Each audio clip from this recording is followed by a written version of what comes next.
Bom dia, agronegócio. Quarta-feira, senhoras e senhores, 8 horas e 45 minutos, pelo horário oficial de Brasília. Estamos ao vivo pelo Instagram, pelo YouTube, também pelo site Notícias Agrícolas, nesta quarta-feira, 9 de fevereiro de 2022. Essa é a nossa abertura de mercado, que tem o apoio da Cochupé, a maior cooperativa de café do mundo. Conosco, Letícia Guimarães, pela redação do Notícias Agrícolas, nos trazendo ali as principais notícias da manhã de hoje, dividindo com vocês e lhes ajudando a encontrar todas essas informações que a gente vai dividir nesta manhã de hoje no noticiasagricolas.com.br. Ano importante para este site que completa seus 25 anos, né? Notícias Agrícolas está 25 anos ao lado do produtor rural e para nós isso é motivo de comemoração todos os dias, e estar com vocês no Bom Dia Agronegócio faz parte dessas comemorações, né? Então mande de onde você está conversando conosco, mande cidade, estado, mande as suas condições por aí, mande a sua pergunta, a sua dúvida. Quer saber sobre algum mercado? Manda para a gente por aqui, que o nosso objetivo é te trazer boas informações, tá certo?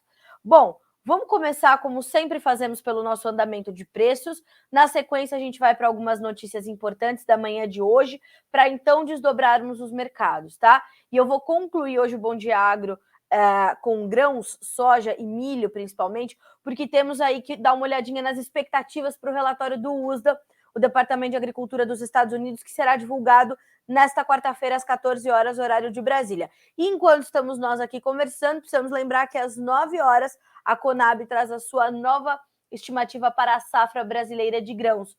Quanto é que vai ser o corte na safra de soja? É isso que todo mundo quer saber. E esse é um dos motivos que, inclusive, tem mantido o mercado volátil para a soja essa semana, né? Além dessas expectativas, é claro, para o relatório mensal de oferta e demanda do USDA, ok?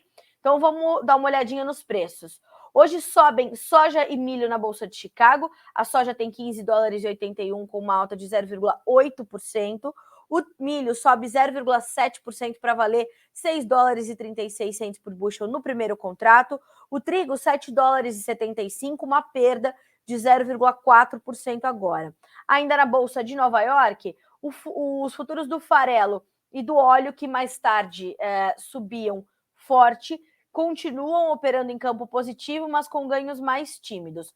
A alta no farelo é de 0,4%, o primeiro contrato tem 455 dólares com 90 centos por tonelada curta. O óleo de soja sobe 0,7% e o primeiro vencimento 63 centos mais 76 por libra-peso, ok? Então, essa é a Bolsa de Chicago. Olhando para a Bolsa de Nova York, qual é a cena neste momento? Temos aí altas ainda fortes para o café, 1,5% de ganho no primeiro contrato, 2 dólares e 52 centos por libra-peso. No açúcar, temos uma volta de altas expressivas e a volta do patamar dos 18 centos por libra-peso para o primeiro vencimento, com 18 centos mais 32, uma alta de 1,3%. O algodão, 1 dólar e 27 mais 26 por libra-peso, também uma pequena alta de 0,09%.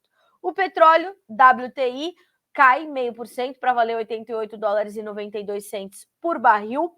No Brent, vamos ver como é que está a baixa, um pouquinho mais tímida, 0,4%, com o barril ainda acima dos 90 dólares e 42 centos por barril. Os preços do petróleo, inclusive, ontem recuaram forte, perderam mais de 2%, justamente diante das negociações Estados Unidos e Irã avançando e a possibilidade de vermos, portanto, um aumento de oferta. A chegada da oferta iraniana no mercado de petróleo poderia, de fato, aliviar as relações ali com o consumo e provocam, portanto, essa baixa sobre as cotações. Mas é importante lembrar que os analistas, os consultores, voltam a frisar que a oferta iraniana no mercado de petróleo ainda é uma incógnita, ainda não está definida efetivamente, né? As negociações estão acontecendo e não há nenhuma condição já certa de que teremos esse aumento de oferta. Mas, especulando, o mercado olha para isso e continua recuando, portanto, nesta quarta-feira, dia 9, tá? Seguindo aqui com algumas outras commodities, o gás natural cai um pouquinho nesta manhã de quarta-feira, 1,8%. O ouro recuando um pouquinho, 0,03% de baixa, bem tímida a perda. A prata sobe 0,2%, o cobre sobe 0,3%, e as commodities metálicas, portanto, hoje aí num dia importante. Vamos dar uma olhadinha também na Bolsa de Dalian, que já encerrou seus negócios dessa quarta. Bolsa de Dalian, mercado futuro chinês, alta para o farelo, baixa para o óleo de soja e baixa expressiva. Milho em queda, deixa eu ver aqui, minério de ferro, perdendo 5,1%, tá? O minério de ferro hoje teve uma perda importante, principalmente com especulações ali de que, de fato, não seriam informações reais as que alavancaram os preços do minério de ferro, e agora o mercado estaria ali provocando uma espécie de correção, né, de realização de lucros, enfim. Hoje em dia, intenso ali para o mercado chinês de minério de ferro, como eu falei, na Bolsa de Dalian, e temos que observar como é que isso vai se dar também nos próximos dias, se essas informações vão continuar aparecendo ou não no radar do mercado, né? Mas essa primeira notícia de que não eram informações verdadeiras e tudo mais, pesou um pouco ali para os investidores, né? E aí uma baixa expressiva na casa, como eu falei, de 5% somente nessa quarta-feira. Bom, então tá. Eu falei que hoje ia passar pelos preços e ia para algumas outras notícias importantes. Vocês viram que o Tesouro Nacional congelou a aquisição de créditos de linhas subsidiadas pelo Plano Safra ali 2021-22, diante da mudança na taxa básica de juros, né? Vocês viram que essa foi uma notícia que impactou aí o setor do agronegócio nessa semana. Nós estamos trabalhando em cima dessa pauta, tentando entender como é que as coisas vão acontecer, e a CNA, Confederação Nacional da Agricultura, trouxe uma nota no final do dia de ontem falando sobre essa questão e trazendo alguns pontos e pedindo, inclusive, urgência na solução desse problema, e também uma suplementação do orçamento para garantir a contratação do crédito rural. Vou pedir para a Letícia dividir com vocês essa notícia da CNA. Está em destaque na nossa página inicial, tá? Ali no segundo bloco do Notícias Agrícolas. E olha só o que diz a CNA. A Confederação da Agricultura e Pecuária do Brasil solicitou ao governo federal e a parlamentares na terça o apoio para a adoção de medidas para recompor o orçamento de 2022 nas ações de equalização da taxa de juros do crédito rural por meio de projeto de lei de crédito suplementar. O que aconteceu? Na medida em que houve um aumento da taxa básica de juros, a Selic, para 10,75%, né, houve esse congelamento. Por quê? A decisão da Secretaria Especial do Tesouro e Orçamento do Ministério da Economia suspendeu as contratações de crédito rural, julgando que haveria necessidade de mais recursos financeiros para continuar equalizando as taxas de juros diante do aumento da taxa básica. Então, segundo o Tesouro, há uma insuficiência de recursos orçamentários para custear o pagamento dessa equalização, né? E por conta disso, temos esse quadro, portanto, o congelamento está em vigência e a CNA, portanto, faz esse pleito de que isso seja resolvido o quanto antes, porque o setor precisa continuar rodando, e nós sabemos que há uma parte considerável dos nossos agricultores que depende única e exclusivamente desse crédito para seguir com os seus trabalhos, certo? Então, olha só, segundo a CNA, dos 7,8 bilhões de reais autorizados para as despesas com equalizações das taxas de juros, e isso a gente está falando de operações de custeio, Pronaf e investimento, em 2002, 7,76 bilhões já estão empenhados, ou seja, 99,1% de todo o recurso, tá? No lançamento do Plano Agrícola e Pecuário 2021-22, o governo havia anunciado 13 bilhões de orçamento para as equalizações das taxas de juros. Então, perceba, a gente está falando de 7,83 bilhões que foram destinados para isso, autorizados para isso, a utilização de 7 bilhões 760 milhões, 99% do total, mas no anúncio do Plano Safra 2021-22, houve esse anúncio de 13 bilhões de orçamento para a equalização da taxa de juros. E, pelo que me parece aqui, então a gente usou um pouco mais da metade, né? Então, teríamos, portanto, essa situação. Aí o que nos diz a CNA, e é importante a gente ter essa análise dessa instituição, porque ela é a voz do produtor, principalmente lá em Brasília. Consideramos que a escalada da taxa Selic desde março de 2021 não foi dimensionada quando da formulação do orçamento 2022, o que compromete novas operações de crédito em 2022, assim como as tão necessárias renegociações de prazos de reembolso do crédito nas regiões cuja produção agropecuária foi significativamente impactada pela seca ou por chuvas excessivas, justifica o presidente da CNA, João Martins, no ofício divulgado no final dessa terça-feira, dia 8 de fevereiro. Assim, a suspensão das contratações das operações de crédito com fonte de recursos equalizados em fevereiro provoca forte preocupação com o período final do Plano Safra 21-22 e com a antecipação do pré-custeio diante de um cenário de elevação de custos de produção para todas as atividades agropecuárias. Minha orientação para você, né? Nós temos ali uma condição de observação, né? A gente precisa ter o entendimento de que vamos ali caminhar por um caminho meio incerto até que isso seja resolvido. Mas a gente está em fevereiro. Junho, julho já é para sair o novo Plano Safra. Como é que isso vai vir? Diante de uma taxa básica de juros que tende a continuar subindo. Então, a minha orientação, na minha modesta opinião, procure entender, procure a sua instituição financeira, mas procure também um representante jurídico que vai entender este congelamento e saber como proceder diante deste quadro. Então, eu falo isso para todas as situações e neste caso não será diferente. Tenha ao seu lado um profissional de confiança que vai te orientar a como garantir que os seus recursos estarão ali disponíveis. Enquanto este congelamento estiver em vigência, vamos também acompanhar a movimentação ali das associações de classe, dos nossos representantes, como é o caso, por exemplo, da CNA. E isso precisa ser de perto acompanhado, tá? Não deixem de monitorar, porque é, de fato, uma situação bastante séria. Então, qualquer novidade, você será informado aqui em primeira mão, como sempre, no Notícias Agrícolas, para que você possa, então, fazer o seu planejamento na sequência, ok? Essa é uma das notícias de destaque desta manhã de quarta-feira.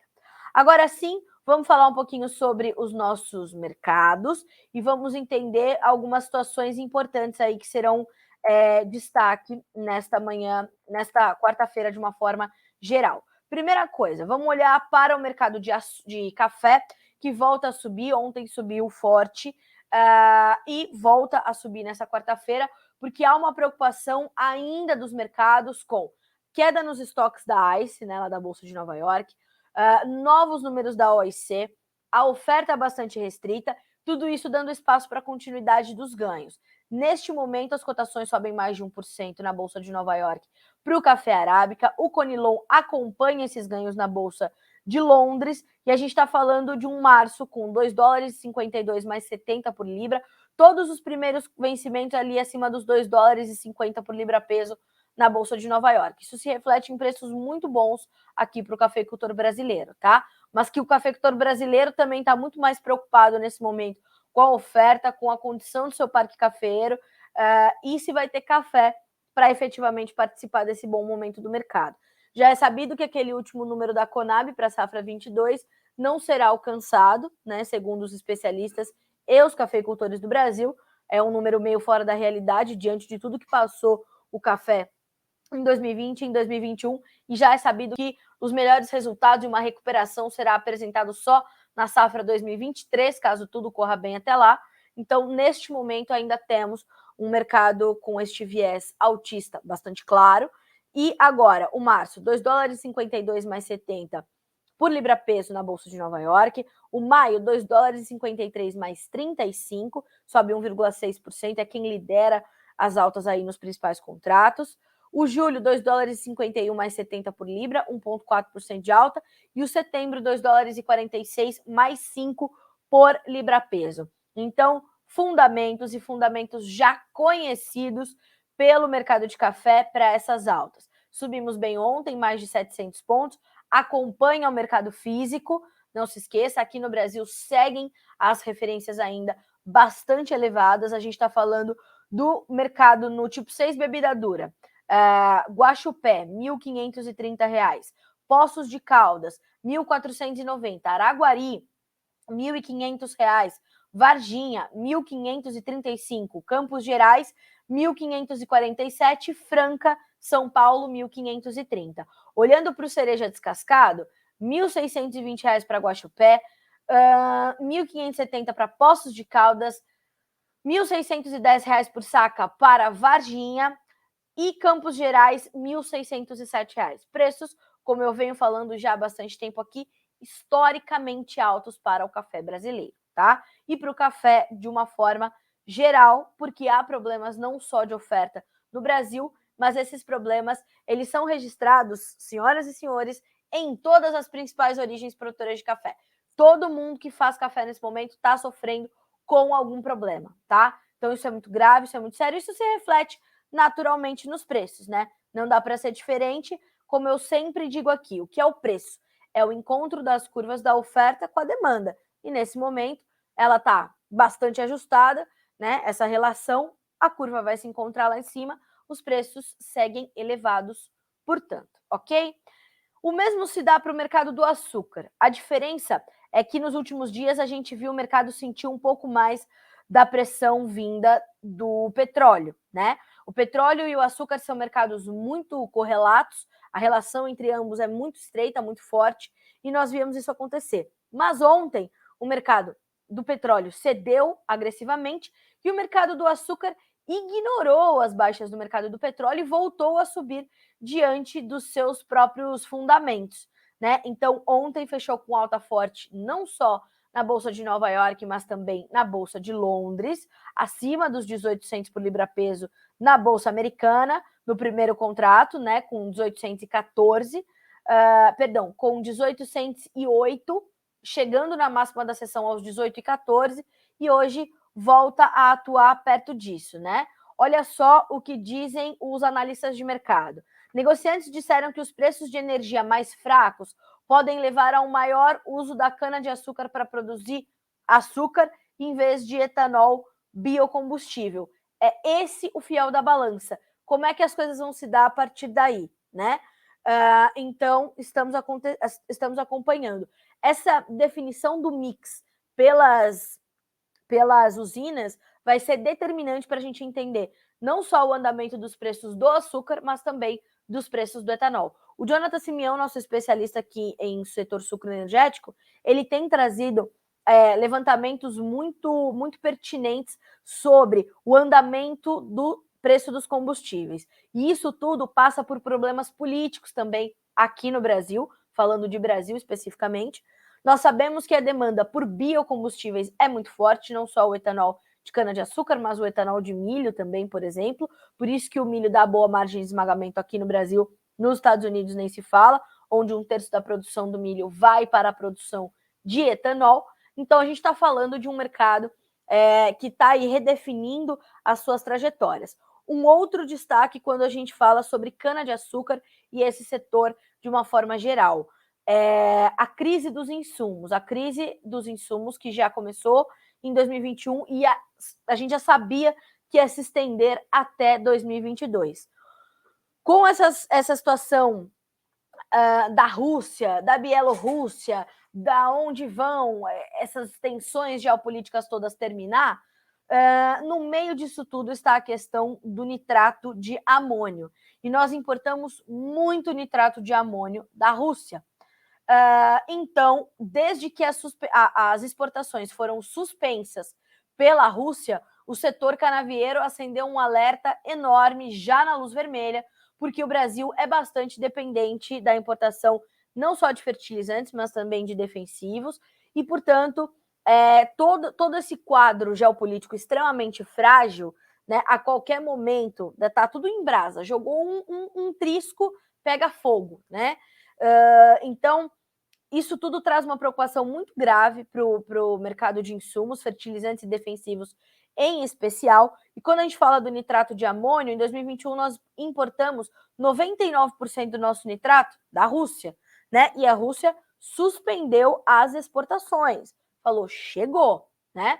Isso é mais uma ferramenta ali geopolítica. Mas o Brasil pode sentir. Por quê? Porque o maior utilizador desta matéria-prima é a cana-de-açúcar. Então, ontem, em entrevista ao Notícias Agrícolas, o gerente de suprimentos da Copla Cana, vamos lembrar o nome dele, o César Benato, deu entrevista ao Notícias Agrícolas, ao Jonatas, explicando todo esse cenário. Vale a pena você acompanhar, tá certo? Eu vou deixar aqui nos comentários, ó, como você chega nessa notícia, tá? Ó, menu, vídeos, deixa eu achar aqui, sucro energético.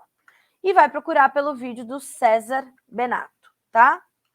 É muito simples, gente. Vai no nosso menu, muito tranquilo, tá ali vídeos, sucro energético, vai procurar pelo César Benato. Ok? Então, para concluir o nosso comentário aí sobre o mercado sucroenergético, queria destacar essa entrevista, que é muito importante. Você que utiliza nitrato de amônio, seja na cana-de-açúcar, seja em outra cultura, fique atento, porque isso ainda vai dar muito pano para manga e vai nos dar dor de cabeça, porque realmente uma suspensão das exportações agora não é nada bom, não é? Lembrando, ministra Tereza Cristina iria à Rússia para negociar toda essa questão dos fertilizantes, mas testou positivo para a Covid-19 e cancelou todos os seus compromissos presenciais. O presidente Jair Bolsonaro já está lá junto com o Vladimir Putin, já até mostrou a foto ali, né, dos dois apertando a mão. E segundo uma manchete aqui das agências de notícias, o presidente Bolsonaro, né, o governo brasileiro, vai discutir em Moscou com o Vladimir Putin a cooperação técnico-militar com a Rússia. Lembrando, esse encontro acontece no meio de uma tensão militar na Europa pela possibilidade da Rússia invadir a Ucrânia. E me parece que ontem Rússia e França conversaram e se acertaram um pouco mais, né? O tom, a retórica deu uma arrefecida, os ânimos ali estão mais controlados e vamos entender. Mas a tropa russa segue muito próxima da fronteira ucraniana e no primeiro sinal de Vladimir Putin se invade. Depois dessa invasão, vamos ver o que vai acontecer. O mundo pode cair de novo? Pode cair de novo, segundo os especialistas. Os primeiros impactos vão ser ali sobre os comércios internacionais. Ali é uma região extremamente importante para o comércio global, a região do Mar Negro. A gente está falando de milho, trigo, fertilizantes, defensivos, petróleo. Uma série de mercados podem sentir, fora toda a questão financeira e econômica e toda essa tensão que paira, ela gera uma aversão ao risco forte. Por isso que hoje a aversão ao risco não é tão intensa, porque justamente ontem Rússia e França me parece que tiveram um bom diálogo e as coisas vão caminhando então para um caminho oposto à invasão. Mas como cada dia é um dia, vamos ver como é que as coisas vão se dar nessa quarta-feira, certo? Bom, vamos dar uma olhadinha aqui nos nossos comentários, né? Que ainda não passei por eles hoje. Bom dia de Santo Ângelo, no Rio Grande do Sul. Bom dia. Gurupi, no Tocantins, conosco. Panambi, no Rio Grande do Sul, conosco. O Helen, né? E o Felipe, de Gurupi, no Tocantins. O Luciano. Oi, Carla, como estão as chuvas no Rio Grande do Sul? Vamos falar sobre isso. Dona Neuza, olha aí. Eu falo para vocês irem tomar café lá na Dona Neuza, lá na Zona Leste de São Paulo, Avenida Celso Garcia. Já dei o recado, hein? Você que está em São Paulo, foi fazer um negócio na Faria Lima, passa na Dona Neuza tomar um café. Hoje ela já mandou pronto, ó. Bom dia. Na Zona Leste o café está na mesa. Passa, eu falei para vocês. Ali é de qualidade, passa lá. Dona Eliana, Valinhos, bom dia, Agro, e bom dia, Carla Mendes, bom dia. O Rogério de Mafra, Rogério Mafra, de Divinópolis, Minas Gerais, nos mandando bom dia. E o Giliar Padoim, de Ceará, Santa Catarina. Bom dia, Giliar, bom dia, amigos todos que nos acompanham aqui pelo Bom Dia Agronegócio. E Antônio João, no Mato Grosso do Sul, a Luciane também conosco. Deixa eu dar uma olhadinha aqui no nosso YouTube. 3R Transportes e Cereais. Bom dia, Raire, de Campo Grande, Mato Grosso do Sul. Alguma notícia sobre o mercado do milho que possa impulsionar os preços para cima? É o nosso próximo assunto, pessoal. E o Sidney diz aqui, ó, oi, bom dia, Carla, Sidney do interior de Reserva Paraná e o Danilo Padovani conosco de Sacramento, em Minas Gerais. Vamos falar um pouquinho de milho? Pessoal, quando a gente olha para o mercado de milho, a gente sabe que neste momento temos pouca liquidez, vendedores e compradores bastante retraídos, né? Sem muito interesse de compra ou venda diante dos preços altos, então temos uma liquidez baixa. Hoje é um dia mais sensível para esse mercado, dadas as condições todas que nós temos aí de divulgação de novos relatórios, né? Inclusive, enquanto estou conversando com vocês, estou aqui abrindo o levantamento da safra 2021-22, né? Para a gente poder entender, portanto, como é que esses preços vão se comportar. Nesse momento, os preços do milho, eles têm fundamentos positivos, né? Informações que dão a ele espaço para se manterem em patamares elevados. Nós tivemos uma perda expressiva na safra de verão 2022, 21-22, e vínhamos de uma safra já comprometida na temporada anterior, né? Na safrinha 21, muito perdida, ajustada, enfim, foi realmente bastante ruim. Então, a gente vai ter que olhar para esse mercado. Aí o Rairi nos pergunta assim, mas a gente tem alguma notícia que possa fazer os preços continuarem subindo? Nós vamos, de fato, precisar de novidades. E vamos precisar do comportamento dos compradores, entender como os vendedores vão se comportar, e assim vai. Neste momento, o mercado de milho, ele continua entregando esses patamares ainda elevados. A gente está falando de preços próximos aos R$100 na B3, que é a bolsa, né, o mercado futuro aqui no Brasil, a bolsa brasileira. E a gente está falando de preços acima dos 90 para os vencimentos mais distantes. Então, o mercado está muito focado no que está acontecendo agora, nessa baixa liquidez, mas ainda com preços altos, mas de olho na safrinha, nas condições de clima que nós teremos, portanto, para a safra que vem, para o entendimento do mercado de como a gente vai recompor ou não a nossa oferta. É preciso ficar atento ao clima para a segunda safra, para a nossa demanda interna e para as nossas exportações, tá? E tudo isso precisa estar ali na tua conta, ok?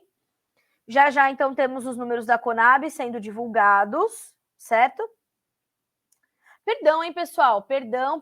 O número da Conab sai amanhã. Olha a Carla Mendes dando fake news. Mentira, não é fake news, só me confundi aqui, ó. Sai amanhã, dia 10 de fevereiro, o relatório, o 5º levantamento da safra de grãos 2021-22, tá? Não é hoje, não, é amanhã, perdão. Hoje, portanto, é só o relatório do USDA. E sobre o relatório do USDA, vamos dar uma checada.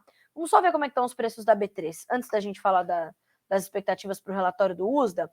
Vamos dar uma olhadinha como é que estão as cotações do milho na B3. Vamos abrir aqui. Vamos lá.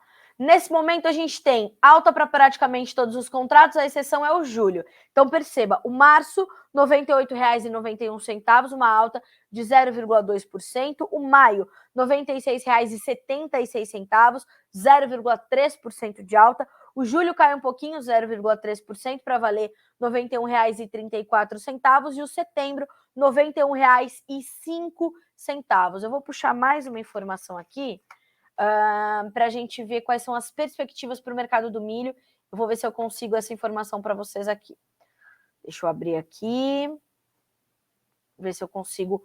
O último relatório da Brandalize Consulting, palavras de Vlamir Brandalize sobre o nosso mercadinho de milho, tá? Vamos abrir aqui. Milho. Olha só o resumo do Vlamir Brandalize. Milho continua mostrando o movimento de entrega de balcão, mas lento nos fechamentos de lotes livres, com compradores tentando recuar os níveis e vendedores segurando as ofertas. Acabei de descrever esse cenário para vocês, né? Olha só, o mercado do milho está vendo que a safra está chegando, com colheita andando no sul, lento no sudeste, onde as chuvas estão limitando os produtores de Minas Gerais, e também no Goiás, de colherem quando o tempo abre nestes dois estados. Os produtores vão para a colheita de soja, deixando o milho para colher depois, né? E assim as ofertas locais ainda são pontuais. Isso ajuda a manter esse movimento de alta nos preços do milho, tá? Já no sul, a colheita segue, mesmo com as perdas de produtividade, e os produtores vêm entregando, deixa eu abrir aqui, a fixar nas mãos dos grandes consumidores e das cooperativas, e que também são grandes consumidores. Desta forma, não há movimento de lotes livres, só aquilo que já foi comprometido, tá bem? Os vendedores de lotes querem o patamar dos R$100 acima no FOB do Sul e os compradores querem pagar nos 98 menos. E assim recuam um pouco os níveis de referência e desta forma estão aí adiando os novos negócios, tá certo? Então, em suma, foi aquilo que eu falei, compradores e vendedores estão aí ditando de fato o rumo dos negócios. Compradores e vendedores reticentes. Compradores querem pagar 100 menos, vendedores querem 100 mais, tá? Principalmente olhando para o mercado FOB gaúcho, ok? Então, estamos de olho, estamos acompanhando, senhoras e senhores. Olha só, conosco ainda Guaíra, no Paraná, a Nayane, Santa Juliana, Minas Gerais, o Patrick, o Júnior de Paraguai, do Paraguai, nos acompanhando, direto do Paraguai. O Jean Parado, de São Leopoldo, no Rio Grande do Sul, e o Bueno, de Ponta Nova, Minas Gerais, perguntando sobre o milho. Então, essa é a condição do mercado de milho, tá certo? Essa é o cenário que eu acabei de descrever. Vale aí para as mais diferentes regiões, mas cada região também respondendo em partes ao seu próprio cenário de oferta e demanda. Lembrando, o excesso de chuvas agora está comprometendo a colheita da safra de verão em diversos locais, principalmente no centro-norte do Brasil, tá? O que nos diz a previsão de hoje? Olha só, as áreas de instabilidade da zona de convergência do Atlântico Sul provoca muita chuva, muita nebulosidade sobre quase toda a região norte, Mato Grosso, Goiás, Distrito Federal, Minas Gerais, Rio de Janeiro, Espírito Santo, Vale do Paraíba, litoral norte de São Paulo. Há risco de raios e de chuva forte e volumosa que podem causar transtornos para a população. O norte de São Paulo e o norte de Minas, além de oeste e sudoeste da Bahia, Piauí, Maranhão, Roraima, interior do Amapá tem períodos com sol e pancadas de chuvas com raios à tarde e à noite que também podem ser fortes. Sol e chuva rápida no centro, sul e leste de São Paulo, no centro e leste do Paraná, em Santa Catarina, exceto no oeste do estado, segue o tempo seco, na Serra e no litoral do Rio Grande do Sul, no litoral da Bahia, no leste de Alagoas, Pernambuco, Paraíba, Rio Grande do Norte, Ceará, exceto no sul do estado. E aí, o que acontece, você que me perguntou, sobre a previsão de chuvas no Rio Grande do Sul? Não temos, tá? O sol e o tempo seco predominam no interior do Rio Grande do Sul e na Grande Porto Alegre, no oeste de Santa Catarina, centro-oeste do Paraná, Mato Grosso do Sul e extremo oeste de São Paulo. Faz frio ao amanhecer na região sul. Então, segue o tempo seco, segue o seco, né? Como já diria o poeta, no Rio Grande do Sul, continua essa condição bastante adversa. Nós devemos ter perdas ainda mais agressivas para a safra de verão, e isso é extremamente preocupante. A gente está monitorando muito de perto essa condição e vamos entender, portanto, como é que vamos concluindo a safra 2021-22 e como estamos caminhando aí com o plantio, inclusive, do milho safrinha. Está avançando no Mato Grosso, está avançando também no Paraná, tá? Segundo informações do IMEA e segundo informações do DERAL, ok? Então, essas são as informações também sobre o mercado que complementam o mercado de milho, mas também a soja. A soja, que é o nosso próximo assunto nesta manhã de quarta-feira, no nosso Bom Dia Agronegócio, agora 9 horas e 18 minutos pelo horário oficial de Brasília, é dia de relatório do USDA. Eu já falei isso umas 20 vezes hoje. Mas por quê? Porque você precisa estar com as expectativas na ponta da língua e para não se surpreender diante de qualquer movimentação mais intensa do mercado. Primeira coisa, lembre-se que assim como a Conab, o USDA é um órgão conservador. É papel dos órgãos governamentais serem conservadores para não gerar nenhum rebuliço no mercado, enfim, mas é sabido que haverá necessidade, que há necessidade de um corte na safra sul-americana, mas é sabido também que há essa necessidade do governo ali ter um tom mais conservador, né? Bom, o que nós temos aí de expectativas para este relatório do USDA, tá? Vamos lá. Para a safra de soja do Brasil, as expectativas variam, em média, na casa de 133,6 milhões de toneladas, tá? Então, poderíamos cortar de 139 para 133,6, tá? 133 milhões de toneladas é a média esperada para a soja do Brasil.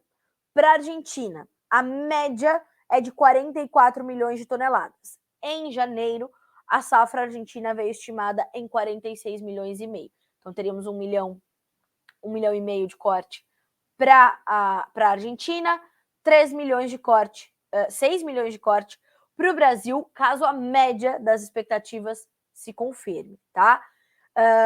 Vamos entender, certo?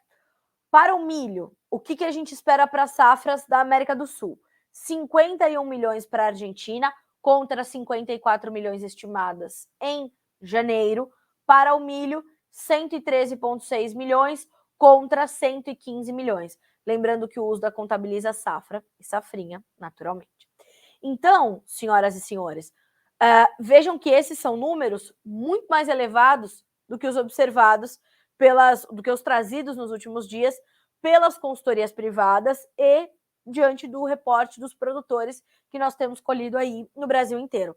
Hoje, uma nova consultoria, que é a Redpoint Global Markets, trouxe um novo número e cortou a safra para 133,3 milhões de toneladas, bem alinhada com o USDA, mas outras consultorias aqui do Brasil já trouxeram números abaixo de 130 milhões. A gente está falando de Cogo Inteligência em Agronegócio, Stonex, Datagro, AG Rural, a Biov já cortou. Então, a gente tem aí uma série de revisões para baixo e números bem aquém dos 130 milhões de toneladas, tá? E bem mais próximas dos 125 milhões do que dos 130, tá? Então, estamos acompanhando. Volto a reforçar. O USDA pode vir conservador, o mercado pode realizar lucros, pode devolver parte das altas, mas esses deverão ser movimentos apenas pontuais. Isso precisa estar na tua cabeça, tá? Segundo os analistas, os especialistas, consultores de mercado, o viés de alta para os preços da soja continua muito forte. Porque não só a quebra na safra da América do Sul está sendo contabilizada, como também o aumento da demanda pela soja norte-americana. Diante da falta de produto aqui, os compradores vão olhar para a América do Norte, ali, para a soja norte-americana, e vão buscar. A demanda maior pela soja americana, que já está acontecendo essa semana, a China comprando ali alguns navios com embarques mais curtos, inclusive, trazem esse suporte importante. Por isso que há uma expectativa também de um corte nos estoques finais de soja nos Estados Unidos. Então, a gente está falando de um intervalo das expectativas para os estoques finais de 4,9 a 9,5 milhões de toneladas, uma média de 8,4 contra 9,5 milhões de janeiro. Já esses números vão estar todos detalhados aqui no Notícias Agrícolas para vocês, tá? Então, uma correção poderia vir aí nesses números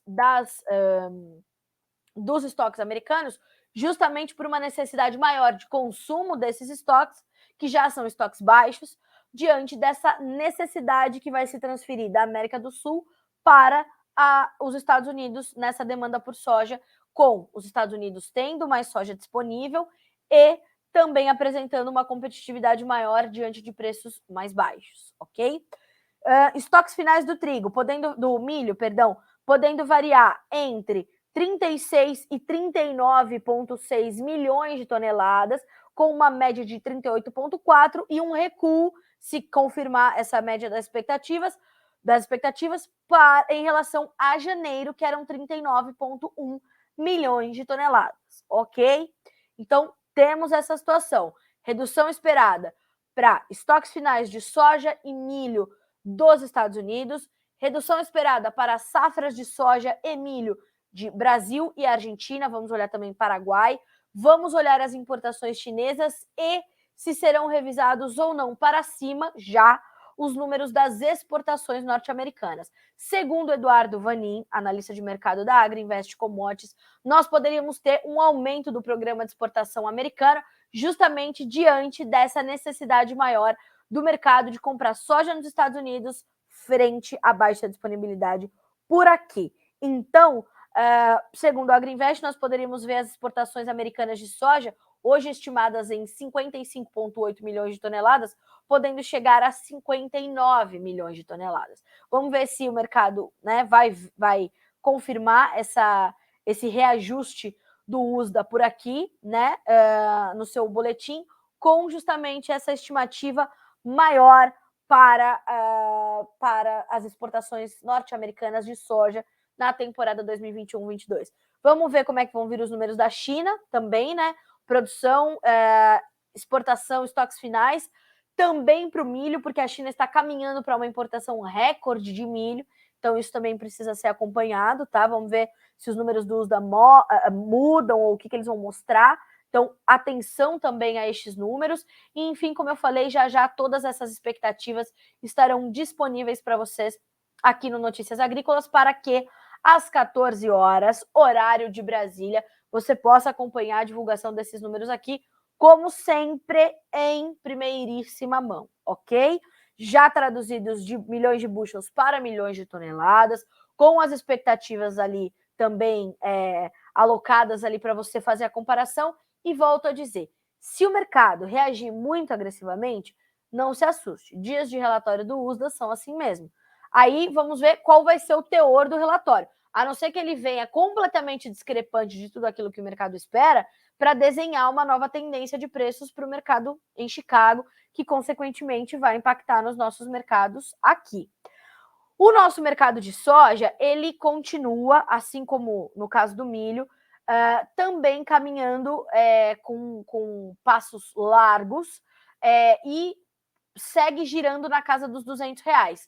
Mercado FOB e base Porto, tá? Segundo as informações também do Vlamir Brandalize. Olha só, soja bateu nos R$200 e agora mostra dificuldade para avançar mais em função de Chicago ter operado em dia de movimentos técnicos e liquidação negativa ontem. Hoje o mercado volta a subir. Vamos ver como é que as cotações vão se comportar. Deve ser um dia mais fraco para o nosso mercado aqui também, justamente com os negociadores esperando por esses dados do USDA. Mas agora a soja já dobrou as altas que registravam mais cedo e estamos aí vendo o mercado buscar os $16 por bushel. Março, $15,83, maio, $15,86, julho, $15,83 e o agosto, $15,46 por bushel. As altas variam agora de 13,5 a 14,5 pontos, corrigindo todas as baixas que foram registradas na sessão anterior. O mercado ontem fechou com baixas fortes, realizou lucros, porque na sessão anterior viu o mercado disparar 30 pontos. Ontem devolveu, era natural, o óleo caiu forte, acompanhando o petróleo, e por conta disso a gente está monitorando toda essa situação, tá bem? Então, mercado de soja te exige planejamento, mas te dá muita oportunidade. Veja como participar dessa oportunidade com a possibilidade de também participar das próximas oportunidades. Essa jornalista está com o ombro, fala com a mão, aí o ombro está travado, esquece, vai que vai, né? Até a hora que eu aparecer aqui de tipóia para vocês, Carla Mendes, o que aconteceu? Nada demais, né? Tá tudo certo. Manda, alguém pediu um abraço, eu vou mandar. Aqui, ó, manda um bom dia, não é um abraço, era só um bom dia, mas eu sou essa pessoa, então eu já quero dar um abraço. Para N. Para N, é isso mesmo? Manda um bom dia para N, da Agrosom, nosso amigo Danilo e Anderson de Pontes e Lacerda, Mato Grosso. Bom dia para vocês todos de Pontes e Lacerda, no Mato Grosso. E para o pessoal da Agrosoma, acho que é isso, né? Agrosoma. Conosco também a Eva de Itaporã, no Mato Grosso do Sul, o Wesley de Palminópolis, no Goiás, a Zete, bom dia, aguardando o relatório de soja de hoje. Zete, bota aí um alarme no seu celular, 14 horas, horário de Brasília, já vem para o noticiasagricolas.com.br para acompanhar tudo. E, pessoal, uma dica, tá? Dica da Carla. Acompanhem o mercado, a live do Instagram da Agrinvest, @Agrinvest, que começa às 13 horas e 55 minutos, horário de Brasília, com o grande Eduardo Vanin, que faz ali toda uma preparação para a divulgação dos números do USDA, né? Então ele vai buscando ali o palpite dos colaboradores da Agrinvest, vai fazendo análises, vai até que saem os números, eles divulgam os números, acabou a live. Mas é um exercício muito bom para você entender como é que o mercado pode reagir, porque na sequência da divulgação dos números, o mercado já tem um comportamento imediato à reação desses novos dados atualizados. Então, @Agrinvest, vou marcar aqui a Agrinvest, para vocês acompanharem, tá? Esse perfil que eu comento com vocês aqui no Instagram, vocês também têm que, né, dar aquela moral, por gentileza. @jornalista da soja. Esse perfil é onde a gente concentra todas as informações ali sobre o mercado de soja, tá? É mais um bracinho das nossas redes sociais. O Kleber Nascimento manda um abraço para nós, um abraço enorme para vocês, Kleber. A Zete, muito. Já tem muitos dias sem água para o gado. Zete, de onde você me fala, por favor, que eu não me lembro? Me perdoa, tá? Aqui, ó. Na minha região, quem está colhendo bem está tirando 5 sacas por hectare de soja. Maior seca do Rio Grande do Sul. O Rio Grande do Sul é o estado, acho que, ao lado do Paraná, que mais sofreu, que mais sofre. O nosso Crop Tour da Argentina está trazendo mais informações hoje, né? Já elas estarão disponíveis para vocês. Mas o Crop Tour está mostrando, inclusive, os níveis de água dos rios que quase inexistem, né? E o Rio Grande do Sul não é diferente, a Argentina passa uma condição semelhante, e eu imagino, Zete, que seja muito difícil passar por essa situação. Toda a nossa solidariedade aos produtores do Brasil inteiro que, por algum motivo, perderam a sua safra, né?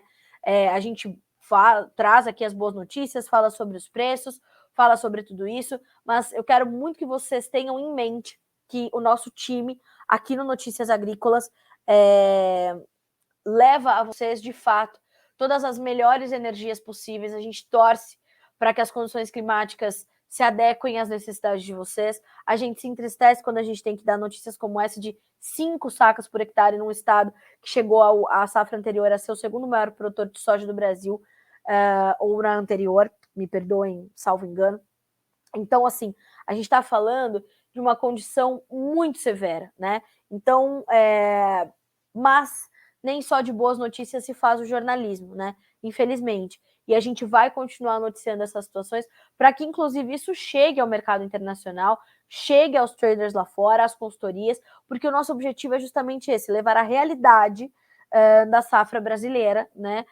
Amanhã teremos o novo número da Conab, esse número caminha para muitos países, né? Para que se entenda qual vai ser o tamanho da nossa safra. Então, olha, Zete, amigos do Rio Grande do Sul, do Paraná, que estão com dificuldade de colher, com dificuldade para colher no Mato Grosso, no Goiás, pessoas que sofreram no Mato Grosso do Sul, Santa Catarina, enfim, toda a nossa solidariedade. A gente espera que realmente tudo se compense na segunda safra de milho e que 2022, 2023 a gente volte a colher muita prosperidade nos campos do Brasil, tá certo? Olha só que coisa boa. A Cass falando aqui, ó, bom dia. Rondônia chovendo bastante, Deus seja louvado. É isso mesmo, né? Ele sabe de todas as coisas. Agroforte, já tem um número de perdas na soja geral do Brasil? Olha só, essas perdas, elas ainda variam de consultoria para consultoria. Amanhã a gente vai ter o número oficial da Conab. Mas a gente está falando de uma perda aí que se aproxima de 30 milhões de toneladas, segundo as consultorias privadas, tá? E os reportes dos produtores vão confirmando essa situação toda. Então, estamos aí com um momento sem precedentes, tá?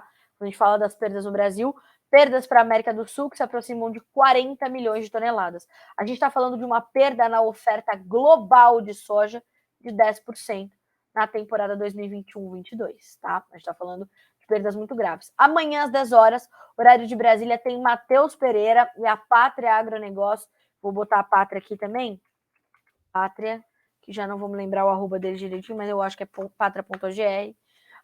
Então a gente tem aí essa entrevista com o Matheus Pereira, que fez um tour também pela Argentina, além do Crop Tour que está acontecendo com o seu Ginaldo Souza, o Daniel, a equipe da Big Safra. Labore Notícias Agrícolas e Big Safra. Temos também o Matheus Pereira, que visitou as lavouras argentinas e vai nos trazer esse relato amanhã, e também as perspectivas atualizadas da Pátria para a safra 2021-22 de grãos do Brasil, tá certo?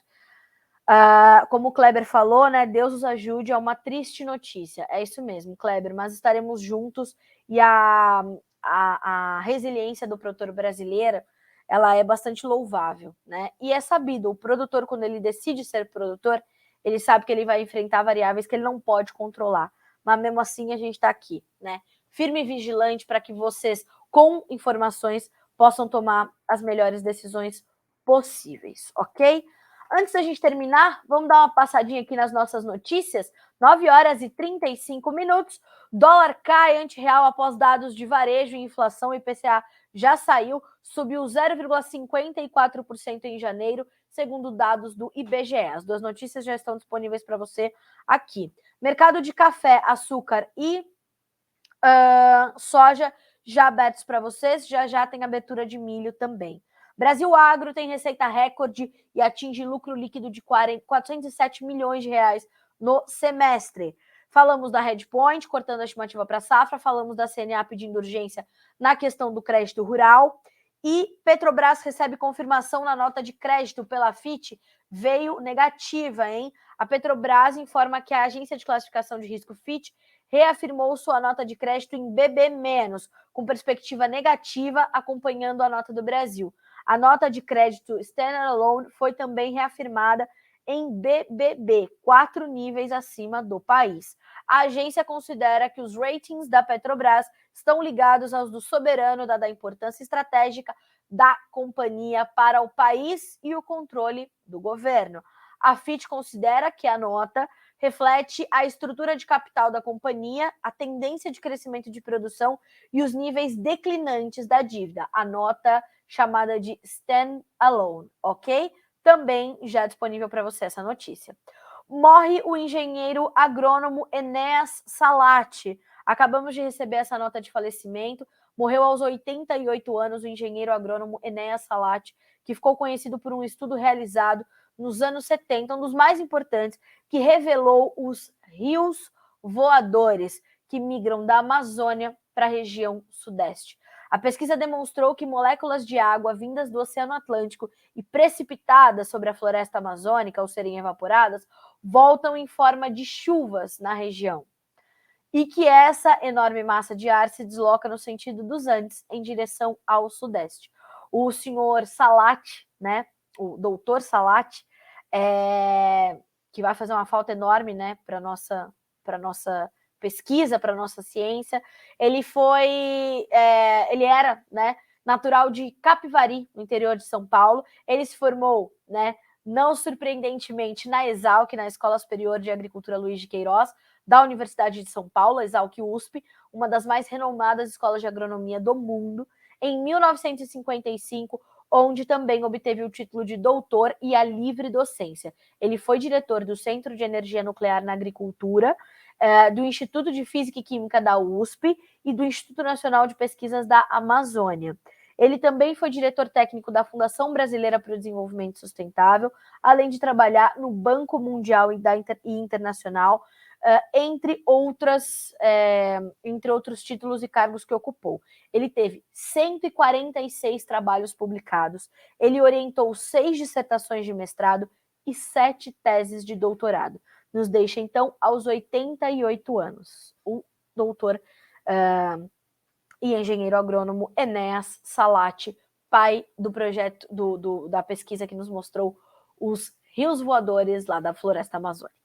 Senhoras e senhores, 9 horas e 38 minutos pelo horário oficial de Brasília, o dólar cai 0,15% para valer R$ 5,25. Vamos monitorar o mercado, tá certo? Boa quarta-feira para você, que seja de bons resultados, bom trabalho, e 14 horas, relatório do USDA. Se eu não falei ainda, tô te avisando, hein?